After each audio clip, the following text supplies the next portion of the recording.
cê tá. Hoje tem gigante da colina. Tô na barreira, pode brotar. Traz a tua amiga vascaína, minha torcida. Figueiredo, tem conseguido dormir você? Não. Tem conseguido dormir, Gabriel? Mesmo de fora tem conseguido dormir? Foi assumido daquele cara ali, a vontade dele de estar aqui, cara, é grande demais. Eu não tenho conseguido dormir. Se eu tivesse dormindo normal, alguma coisa tá errada. Se o cara não se incomodar com o que a gente tá vivendo, tem alguma coisa errada. Mas hoje a história vai mudar. Vai mudar. O Paulo foi muito feliz. Se não der pra jogar bonito, joga feio. Mas hoje o que importa é a vitória. Boa.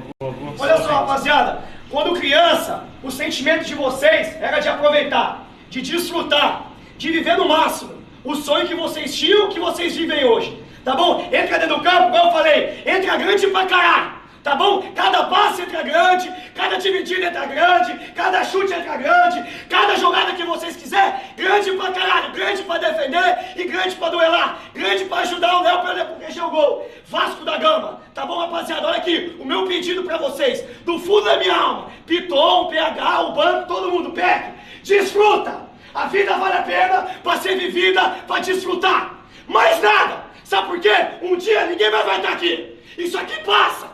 Isso aqui é vírgula. Mas vai lá e desfruta. Eu quero olhar dentro do campo e ver pessoas que estão desfrutando. Desfrutando mais, vou botar pra fora.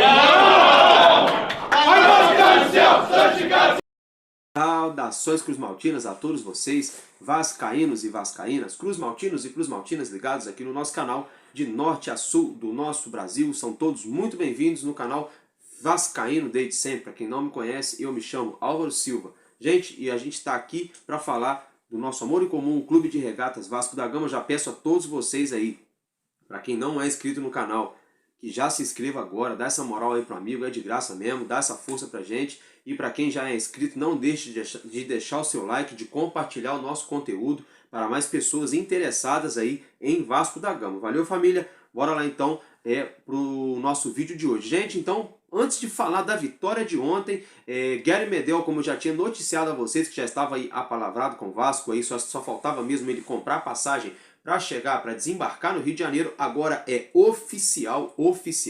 Gary Medel aí já acertou com o Vasco da Gama aí nas próximas horas, deve chegar no Rio de Janeiro, já aí para fazer os exames, né, e assinar com o Vasco da Gama. Então, pelo menos uma notícia aí legal para a gente começar a semana aí com o pé direito. E agora sim, falando aí da vitória de ontem. Ontem o jogo que foi aí um jogo aí de 20 pontos, né, um jogo que valia um campeonato inteiro naquela partida. Confesso a vocês que na hora do pênalti, pra mim parecia que era uma final de Copa do Mundo, me deu um frio na barriga, eu virei até pro lado na hora que o Jair cobrou, fez a cobrança. Quando o narrador gritou gol, aí sim eu fiquei mais aliviado, porque a fase quando é ruim a gente fica com medo de tudo.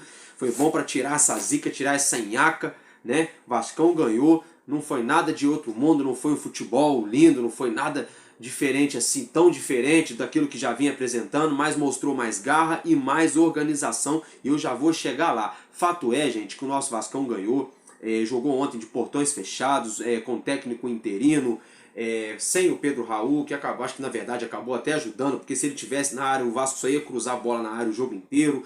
Teve o retorno aí do nosso volante Jair, que foi aí o craque da partida, foi o jogador aí que mais pontuou aí nos aplicativos de scouting aí na partida de ontem. Enfim, mas eu quero aqui dar uma ressalva, quero ressaltar o trabalho do William Batista. Álvaro, mas que trabalho, o cara treinou o clube poucos dias, 2, 3 dias, realmente. Mas assim, ontem, como o jogo foi sem torcida, então teve um lado vantajoso, um lado positivo. Que lado foi esse? Deu para nós escutarmos tudo que era ali falado, conversado à beira do gramado, devido aí o estádio estar vazio, os microfones que são posicionados ali nas laterais do campo, enfim, captaram totalmente os áudios aí de William Batista e de sua comissão técnica aí orientando o time do Vasco durante o jogo, e algo que me chamou muito a atenção mesmo, porque o teimoso Barbieri passava o jogo inteiro assim, ó, com aquela cara dele de mosquito que foi abatido, enfim, e não fazia nada, né? Só sei que o William Batista ontem estava dando gosto de ver aí, quando o Vasco da Gama perdia a bola aqui na direita, ele já gritava lá na esquerda pro Figueiredo, pro Piton já fazerem o balanço, né? Falava pro Jair segurar, horas ele falava pro Jair avançar, a mesma coisa ele fazia com Alex Teixeira, com Gabriel Peck, ele incentivando o Gabriel Peck o tempo todo. Gabriel Peck, quando dava uma arrancada nele, falava lindo, lindo, vambora, Vasco, entendeu? E faltava isso, um camarada de 30 anos de idade, cara novo, gente, ó pra vocês verem, eu tenho 31, entendeu?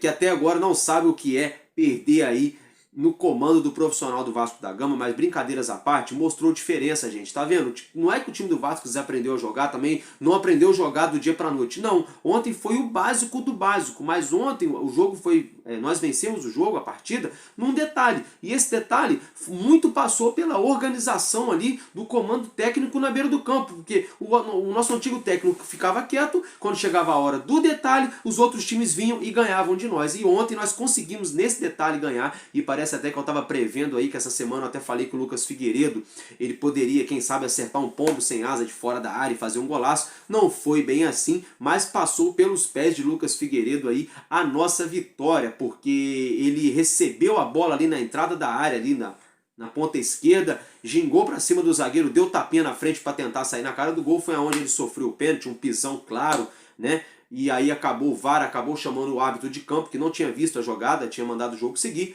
mas fato é que foi dado pênalti convertido, e foi um golaço, diga-se de passagem, do nosso volante, do nosso meio-campo, Jair. E agora sim eu vou falar dele, ele que é um atleta que vem se destacando nas últimas partidas do Vasco da Gama. Infelizmente, o histórico, né, o nosso histórico aí recente eram de muitas derrotas e empates, então é lógico que a gente não vai ficar tirando aí números positivos de jogadores para estar elogiando em meio a uma turbulência quando o time na verdade está mal. Mas fato é que ontem, mais uma vez, ele se destacou no meio campo do Vasco, ele estava fora na última partida contra o Goiás, voltou ontem, e ontem muito passou pelos pés dele, até mesmo pelos pés também do Marlon Gomes, que os dois, na minha opinião, jogaram muito bem ontem. Nosso meio campo ali melhorou muito. Eu sinceramente, o Alex Teixeira, eu gosto dele, gostaria muito que ele fosse aquele cara que caísse para dentro, que fazia aquelas jogadas rápidas como de quando ele era mais novo, mas sinceramente eu acho que hoje os dribles deles, as jogadas já estão um pouco mais lentas. Quando o Alex Teixeira saiu,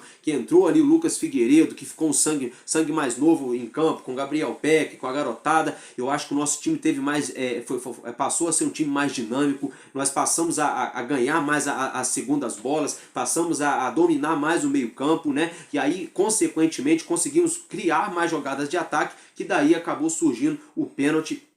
E muito disso tudo passou aí pelos pés do Jair, não só do Jair, vou ser bem sincero aqui, nossa dupla de zaga, que ontem eu até disse a vocês que poderia entrar Miranda, né? Na verdade entrou o Robson aí, o Robson Bambu e o Léo, que foram muito bem. Eu enumerei pelo menos 2 bolas de cada um ali, que eles tiraram ali num carrinho cirúrgico ali, que se eles não tirassem, o atacante do Cuiabá sairia na cara do gol. Então a dupla de zaga também. Então assim, o time todo ontem se comportou legal, estava marcando em bloco, estava saindo em bloco. Não que eles aprenderam a fazer isso de repente, não, porque ontem estava o estádio vazio e o técnico estava ali o tempo todo orientando jogador por jogador, e eu achei isso muito bacana, graças a Deus. Agora quem sabe aí, vamos enfrentar o Botafogo, sem torcida, infelizmente, o Botafogo vai poder colocar seu torcedor à vontade no estádio Newton Santos, é um clássico, a gente sabe que o time deles vem embalado, são líder isolado do Campeonato Brasileiro, venceram o Palmeiras agora fora de casa, enfim, mas clássico é clássico e vice-versa, já diria o poeta, mas assim,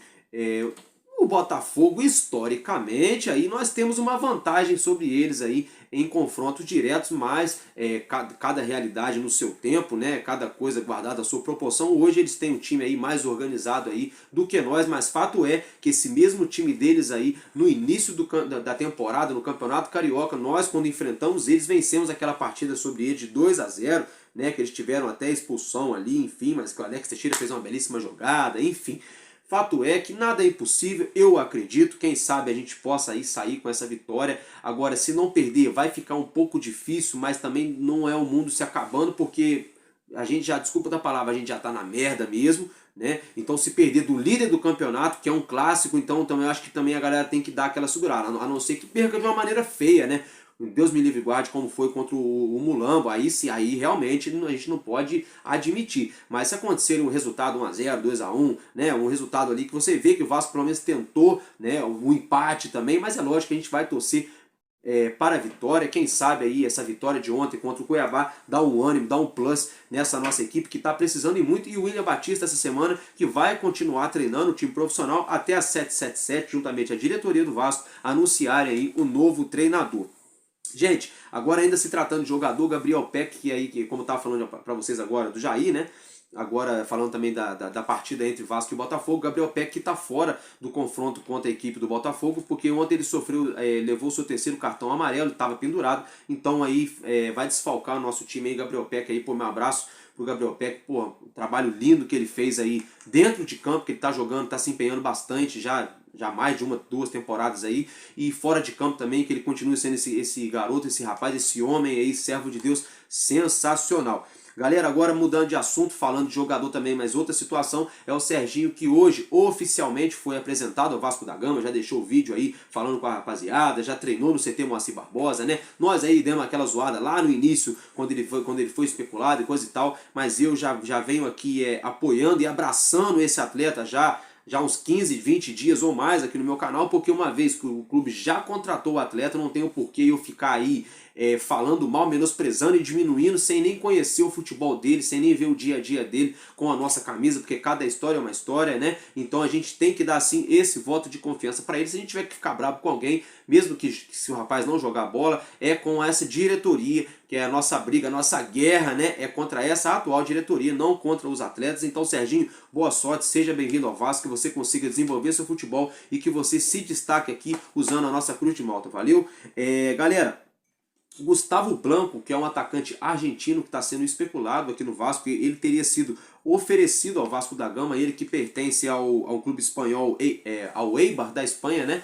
E estaria aí sendo oferecido ao Vasco da Gama, ele que é um jogador aí que tem seus 31 anos, né? E fez quase toda a sua carreira aí, ele fez na Europa, passou por clubes ali da Turquia, enfim, tem aí uma experiência, é um jogador bom na bola aérea, né? Mas acho que poderia agregar, mas tem que ver quanto seria o salário dele, tem que ver se viria por empréstimo, se viria em definitivo, tudo isso que envolve. Mas só de ter um jogador ali que minimamente ali, que possa ali bater de frente ou até mesmo ser um pouco melhor que o Pedro Raul, isso já dá um alívio. Mas eu quero ver quem vai ser contratado para essa posição. Por exemplo, ontem mesmo eu disse a vocês que o Vasco estava especulando o Lucas Prato, eu já dei minha posição sobre isso, meu parecer sobre isso, mas é só se tratando de notícia. Aí hoje já saíram notícias aí que mais 2 clubes argentinos estariam interessados no atacante argentino. Então eu já acho que o Lucas Prato já não é uma unanimidade entre nós torcedores. A diretoria já deve ter percebido isso. E agora que apareceram mais 2 clubes argentinos mesmo, ele já está na Argentina, ele já mora lá, né? Então isso pode aí facilitar para que Lucas Prato aí continue na Argentina, né? Eu já dei meu parecer sobre essa situação ontem. Então, mas voltando a falar então, Gustavo Blanco então teria sido aí oferecido ao Vasco. Vamos ver que desfecho pode dar isso aí. Eu só quero saber aí, gente, é do camisa 10, que pelo que tudo indica Lanzini já não vem, pelo que tudo indica aí, vamos esperar aí sobre a questão do Rodrigo Salazar, né? Vamos ver o que pode acontecer aí. Enfim, aí hoje fica essa cortina de fumaça aí falando que aquele atleta do Cruzeiro, né, o Bruno Rodrigues, que ele tinha revelado, que ele revelou que o Vasco e o Cruzeiro sondaram ele, coisa e tal, mas é verdade, realmente sondou mesmo. Eu noticiei isso para vocês aqui há 2 meses atrás, isso no canal, que o Vasco estaria sondando o atleta, que o contrato dele estaria terminando e coisa e tal, e não só o Vasco e o Grêmio, mas outros times do Brasil também especularam, porque é um jogador bem versátil e vem se destacando na equipe de Belo Horizonte. Mas agora, mudando de assunto, falando aí de dinheiro, vamos falar aí sobre o Vasco e Santos. Essa amizadezinha, o casamento parece que está acabando. Ainda bem, né? Porque enquanto eles foram aí cônjuges, né, Vasco e Santos, né, os frutos não foram muito bons aí, tendo em vista que foram feitas 3 contratações aí, no mínimo duvidosas aí, de atletas que estavam no Alvinegro praiano, né? Que vieram aí para o nosso Cruz Maltino Carioca. Então já é bom que esse casamento tenha rachado aí. Mas agora, brincadeiras à parte, é o seguinte: o Vasco está entrando aí na justiça com a CNRD, com essas certidões, né, para cobrar o Santos aí pela venda do lateral direito Natan, que na ocasião foi o Vasco, no caso, vendeu o atleta ao Santos, depois o Santos revendeu o atleta ao time de Portugal, enfim. E cada vez que ele é vendido, lógico, com aquela cláusula lá de de solidariedade do futebol, o clube formador tem o direito ao seu percentual, enfim. Só sei que fato é que o Santos até hoje não pagou o Vasco, que não é normal também, o Vasco também não pagou o Corinthians, que não é normal não, perdão, que é normal também, que não é nada demais, que o Vasco também, que por sua vez não pagou o Corinthians, também não pagou o São Paulo, então assim, fica essa dança das cadeiras, né, vamos ver quem me paga, quem eu vou deixar de pagar, quem vai me pagar, quem não vai, no final das contas vira uma bagunça só, e a dívida de todos os clubes só aumenta, e o futebol, ó, vai só diminuir, mas fato é que o Vasco aí vai cobrar uma dívida aí de 7 milhões com a equipe do Santos. Agora eu concordo, se vendeu, tem que receber. Assim como o Vasco também, que comprou os jogadores, tem que pagar também. Então uma coisa depende da outra, né? Desculpa, gente. Uma coisa depende da outra, então assim, se o Santos pagar o Vasco, então o mínimo que o Vasco tem que fazer é ir lá e pagar Corinthians e pagar São Paulo pelas compras aí que fez dos seus respectivos atletas. Agora, gente, mudando de assunto, falando de técnicos aí, os técnicos que vem sendo bastante ventilado aí, coisa e tal. Hoje 2 técnicos aí teriam sido oferecidos ao Vasco, que seria aí o Diego Alonso e o técnico Vasco Seabra. Esses 2 treinadores teriam sido oferecidos aí à diretoria do Vasco da Gama, mas as conversas não avançaram logo de início, enfim, já deu errado antes de começar. Então, só para ficar o registro aqui de que mais técnicos e mais técnicos vêm sendo especulados, oferecidos, sondados, né, aqui no Vasco da Gama. E diante de tudo isso aí, todas essas especulações aí ontem eu noticiei a vocês que o técnico argentino Ramon Dias não vem ao Vasco por questão financeira, quando o Vasco e juntamente o staff do técnico aprofundaram as tratativas para falar aí de valores e coisa e tal, a conversa não ficou agradável para ambas as partes, então ali o negócio teria melado. E aí o nome que estaria ganhando bastante força aí nos bastidores de São Januário é o nome do treinador aí, do ex-treinador, no caso do São Paulo, o Rogério Ceni. Ele aí que estaria ganhando força dia após dia aí, né, o nome dele, né, no Vasco da Gama, e ele estaria aí, vamos dizer assim, de stand-by, só aguardando aí o telefonema aí da diretoria do Vasco para assinar. Eu também não sei se é verdade, também não sei se o Rogério Ceni resolveria o nosso problema, mas eu acho também que mais problema, acredito eu, tomara que eu esteja enganado, acho que mais problema para o Vasco, acho que ele pode não trazer, não sei o que pode acontecer. Mas agora é o seguinte, ainda dentro desse assunto falando de técnicos, né, eu falei ontem sobre o Ramon Dias, teve muita gente que falou comigo, mas você reclama de Ramon Dias e fala que ele não é essa Coca-Cola toda, porque nossos técnicos sempre foram muito ruins nos últimos anos. Realmente, gente, é verdade. Quem falou que lá nos comentários lá que os técnicos que passaram no Vasco de 2010 para cá, a maioria deles foram ruins, eu concordo, né? Quem falou para mim, mas você falou que Ramon Dias não é essa Coca-Cola toda, mas ele seria muito melhor do que outros que estão especulando. Realmente eu também concordo. Só que o que eu quero dizer, meus queridos, quando eu falo que não é essa Coca-Cola toda, é pelo valor salarial astronômico, 2, 3 milhões de reais por mês por esse treinador. Não é desmerecendo o trabalho dele ou dizendo que ele não é esse nível todo. Agora, quando eu falo que o cara não é essa Coca-Cola toda também, eu quero dizer o seguinte, para mim, quem é essa Coca-Cola toda? O Pep Guardiola, o técnico lá do Real Madrid que está quase acertando com a CBF para treinar a seleção brasileira, e o Jürgen Klopp. Esses camaradas sim são essa Coca-Cola toda. Quando eu falo jogador, fulano de tal não é essa Coca-Cola toda. Quando eu falo isso, é porque para mim uma Coca-Cola toda é um Cristiano Ronaldo, é um Benzema, é um Toni Kroos, é um Luka Modric, né? Guardada é um Haaland, né? É um Rudiger, é um Courtois, mas guardadas as proporções, aí eu sou sincero, gente. Eu vou falar, vai chegar um jogador aqui no Vasco, eu vou falar, nossa, agora é galáctico, sendo que o cara não é. A mesma coisa é o técnico. Então o que eu quis dizer ontem, quando eu disse que Ramon Dias não viria ao Vasco, mas também não seria essa Coca-Cola toda, é nesse sentido, pelo valor astronômico que o Vasco teria que pagar ao treinador, e por ele não ser assim essa primeira prateleira do mundo, entendeu? Sendo que por esse valor você contrata 2 técnicos aqui no Brasil de primeiríssima prateleira. Por exemplo, hoje o técnico do Palmeiras aí está girando em torno de 2 milhões de reais por mês. O Cuca aí, que apesar de muita polêmica aí sobre a vida pessoal dele, o salário dele chega aí a 1,5 milhão de reais tranquilamente. Então assim, até aí vai agora 2 milhões e meio, 3 num treinador, aí eu já sou mais, gente, trazer sim 2, 3 jogadores que seriam aí talvez quase uma Coca-Cola, entendeu? Porque aí você pega aí 2,5 milhões, você divide para 3, dá salário de 800 mil para 3 atletas. Pô, 800 mil hoje em dia, se você souber procurar e souber negociar, você compra 3 grandes jogadores, não galácticos, não nível Europa como eu falei aqui, mas já traz já da segunda prateleira ali, se você tiver ali uma influência, por que não? Então assim, não me leve a mal, mas quando eu falo que não é essa Coca-Cola toda, é porque realmente não é, porque a Coca-Cola toda mesmo hoje são esses treinadores que eu falei aí, são esses jogadores que eu falei aí, e a gente tem que ser sincero, guardar as proporções com a realidade do nosso clube. Valeu, família. Se eu tiver mais novidade, eu broto aqui. No próximo jogo nosso agora é contra o Botafogo, é vencer ou vencer. Se tiver mais novidades em respeito de reforços aí, eu trago para vocês. Tô feliz aí que o Medel acertou com o Vasco da Gama, quem sabe ele seja o nosso pitbull da colina, o nosso mordedor fiel do meio campo, para resolver esse problema de uma vez por todas aí, e vamos que vamos, e vai dar Vasco. Enquanto houver um coração infantil, o Vasco da Gama será imortal. Vascaíno desde sempre, tamo junto e é nóis, valeu!